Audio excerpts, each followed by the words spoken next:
Un'occasione importante che viene data alla comunità, in questo caso appunto di Venezia, per la riflessione appunto sulla propria salute, sui propri stili di vita, su quello che è il percorso appunto che ciascuno di noi fa durante il viaggio della vita. Temi importanti che con la prima tappa del Treno della Salute alla stazione ferroviaria Santa Lucia di Venezia si sono trasformati anche in un momento di festa, grazie all'allegria di una jazz band che accoglieva i visitatori e all'entusiasmo dei bambini che hanno partecipato ai laboratori didattici. Il Treno della Salute è nato da un'idea dei ferrovieri con l'Africa, realizzata dal QAM Medici con l'Africa in collaborazione con tutte le aziende sanitarie venete e il sostegno della Regione. Io vorrei sottolineare gli obiettivi, gli slogan di questa iniziativa: conoscere, prevenire, star bene, sali a bordo. Ecco, sono degli slogan importanti di cui tutti noi dobbiamo appunto tenere presente e che sottolineano l'importanza della prevenzione, dell'attività di prevenzione per quanto riguarda la nostra salute.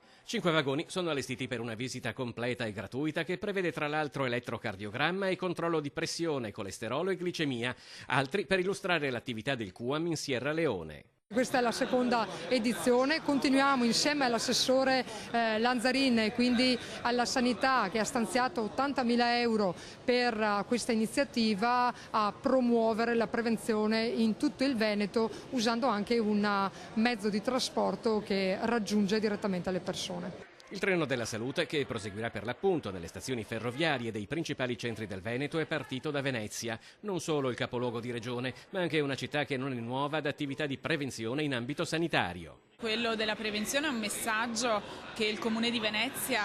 non manca occasione di ricordare, l'importanza della prevenzione, un momento di salute fatto non solo di screening ma di informazioni su tutti i servizi che i dipartimenti di prevenzione del territorio offrono.